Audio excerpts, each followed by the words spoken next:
बिस्मिल्लाहिर्रहमानिर्रहीम। तो हमारी एक पोस्ट अपलोड हुई थी इंस्टाग्राम पर भी और यूट्यूब पर भी। कम्युनिटी टैब में यूट्यूब पर हुई थी, इंस्टाग्राम पर स्टोरी पर भी और हर जगह मतलब पोस्ट हुई थी। तो उसमें लिखा था रमज़ान के मुतालिक, रमज़ान के जो मसाइल होते हैं रोज़े और तरावी से रिलेटेड, अगर आप कुछ पूछना चाहते हैं तो इस पोस्ट के नीचे पूछ लें। तो यूट्यूब पे एक बाजी का हमारे पास आया है, मसले आए हैं। एक तो रोज़े का मसला है, बाकी तो अलग हैं दो मसले। तो मैंने सोचा, मुनासिब समझा कि इनके मसले का जवाब देना चाहिए, तो मैं आज इनके तीनों मसले का जवाब दे रहा हूँ। अगर आप भी मुझसे सवाल करना चाहते हैं तो उस पोस्ट के नीचे जाके आप सवाल कर सकते हैं। वो हमारे चैनल के कम्युनिटी टैब में भी पोस्ट है, इंस्टाग्राम पर भी मोहम्मद उज़ैर ऑफिशियल वाली आईडी पर पोस्ट है। चाहे तो आप अपना सवाल भेज सकते हैं और क्लिप बनवा सकते हैं। तो चलिए इनके सवाल का जवाब देते हैं। सबसे पहला सवाल है, मैं आपका पूरा वीडियो देखती हूँ।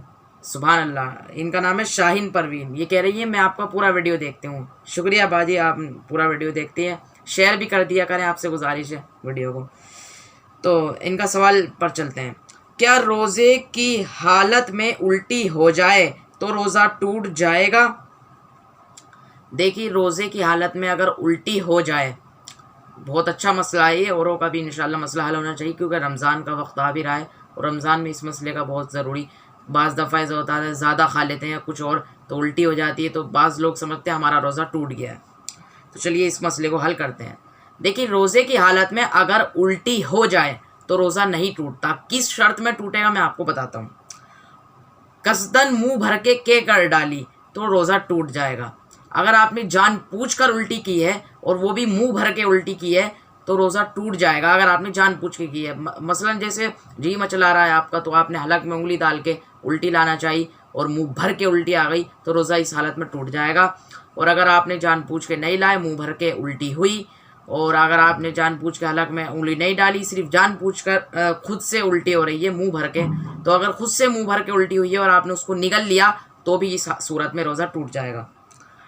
और अगर थोड़ी सी उल्टी हुई, मतलब बिल्कुल थोड़ी सी होती है, उसको क्या बोलते हैं मेरे अभी जहन में नहीं आ रहा, तो थोड़ी सी उल्टी से रोज़ा नहीं टूटेगा। और अगर थोड़ी सी बिल्कुल उल्टी आपने निगल भी ली, उसको क्या बोलते हैं अभी मेरे समझ में नहीं आ रहा, तो मैं बस थोड़ी सी उल्टी कह रहा हूँ। थोड़ी सी उल्टी हुई और आपने उसको निगल लिया, या फिर नहीं निगला और थोड़ी सी हुई, तो अगर आप निगल लेंगे थोड़ी सी उल्टी को, और अगर नहीं भी निकलेंगे, तो इन दोनों सूरतों में रोज़ा नहीं टूटेगा। थोड़ी सी उल्टी आए और आप वो निगल लें तो रोज़ा नहीं टूटता, और अगर थोड़ी सी उल्टी आई, आपने निगली भी नहीं, थोड़ी सी आई, तो इससे भी रोज़ा नहीं टूटता।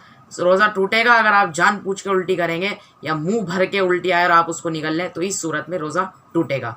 उम्मीद है आपको समझ में आ गया होगा। बाकी किसी सूरत में रोज़ा नहीं टूटता।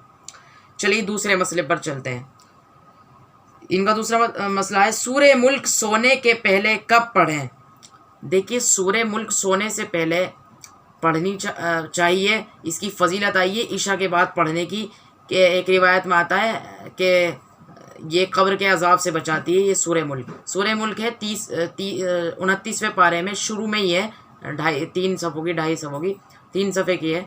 उसके बाद सूरे कलम शुरू हो जाती है, तो 3 सफ़े आप समझ लें, 3 सफ़े की ये सूरे मुल्क है, ज़्यादा लंबी नहीं है। तो इसको ईशा के बाद आप सोने से पहले पढ़ लें तो इसकी फजीलत आई है, कब्र के अजाब से बचाती है सूरे मुल्क पढ़ने चाहिए सोने से पहले, तो कब्र के अजाब से हमें बचाती है। तो सूरे मुल्क सोने से पहले कब पढ़ें, इनका सवाल है। तो सोने से पहले भाई, आप सोने से पहले जब आप बिस्तर पे जाएं, जब पढ़ लें, सोने से पहले आप इसको पढ़कर सो जाएं बिस्तर। बेहतर तो यही है कि आप सोने से पहले जब आप बिस्तर पर जाएं तो आप ये पढ़ लें वज़ू करके और फिर सो जाएं। बेहतर तो यही है। बाकी आप इंशाल्लाह ईशा के बाद इसे कभी भी पढ़ेंगे तो फजीलत हासिल होगी। अब आ जाते हैं इनके तीसरे मसले पर। क्या कुरान शरीफ के सजदे करना ज़रूरी होता है और कैसे करें? जी हाँ, कुरान शरीफ में जो सजदे की आयतें आती हैं तो उनको करना ज़रूरी होता है, ये वाजिब होता है। और जैसे आप पढ़ रही हैं और किसी ने सुन लिया तो भी जो है, जिसने सुना है उस पर भी ये वाजिब हो जाएगा, और आपने सजदे की आयत पढ़ी है तो ये भी क्या हो जाएगा, वाजिब आप पर भी। आप जिसने पढ़ी है उस पर भी वाजिब और जिसने सुने उस पर भी वाजिब। तो बिलाशुबा अगर आप इसको नहीं सजदे करेंगे, ये जो आपने पढ़े हैं, तो आपको गुनाह मिलेगा, क्योंकि ये वाजिब है। जहाँ सजदे का हुक्म आ रहा है कुरान की आयत में, वहाँ सजदा करना ज़रूरी है। अभी पूछ रही है और कैसे करें? तो देखिए, सजदे करने का सिंपल तरीका यह है कि आप बिल्कुल सीधे खड़े हो जाएँ और अल्लाहु अकबर कहकर सजदे में चले जाएँ। हाथ नहीं उठाने, बस अल्लाहु अकबर कहकर सजदे में चले जाना है। और सजदे में जाने के बाद आपको 3 बार या 5 बार पढ़ लें, मर्जी है आपकी, बाकी 3 बार कम से कम है। सुबहान रब्बियल आला, सुबहान रब्बियल आला, सुबहान रब्बियल आला 3 बार पढ़ के और फिर वापस खड़े हो जाएं बिल्कुल सीधे, तो बस हो गया सजदा। तो यही सजदा तिलावत करने का तरीका है, यानी कुरान के सजदे करने का। तो उम्मीद है आपको तीनों सवाल समझ में आ गए होंगे। और कोई भी भाई सवाल करना चाहता है तो उस पोस्ट के नीचे जाके सवाल कर सकता है। यूट्यूब पर कम्युनिटी टैब में भी पोस्ट है और जो है इंस्टाग्राम पर भी अगर कोई सवाल करना चाहे कर सकता है। उम्मीद है समझ में आ गया होगा। चलिए, अस्सलामु अलैकुम वरहमतुल्लाहि वबरकातुहू।